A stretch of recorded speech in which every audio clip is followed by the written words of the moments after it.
ഇന്ന് എന്തായാലും അവളോട് ഇഷ്ടമാണെന്ന് പറയണം. ലുക്കെല്ലാം ഓക്കെ ആണല്ലോ. യെസ്, നിന്നെ കൊണ്ട് പറ്റും മോനെ, പറ്റും. അതോ അടി കിട്ടുമോ? വരാൻ ചാൻസ് ഇല്ല. ഒന്ന് ട്രൈ ചെയ്ത് നോക്കാം. എന്താണോ നിനക്ക് ഇന്നൊരു ഇളക്കം? അതൊക്കെയുണ്ട്. ആഹാ, നല്ല മഴയാണല്ലോ, നല്ല മൂട് കാലാവസ്ഥ. ഇന്ന് ഞാൻ പൊളിക്കും.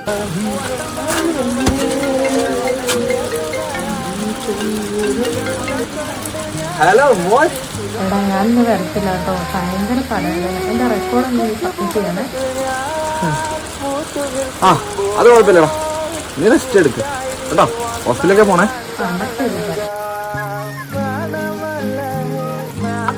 ഇനി എന്തിനീ പാർട്ടി ഷോ? മൂടുപോയി. ക്ലാസ്സിൽ കയറിയാലല്ലേ ബാഗ് കൊണ്ട്. അങ്ങനെ ഇന്നും ആ കാര്യം തുറന്നു പറയാൻ പറ്റിയില്ല. നാളെ എന്താവോ എന്തോ.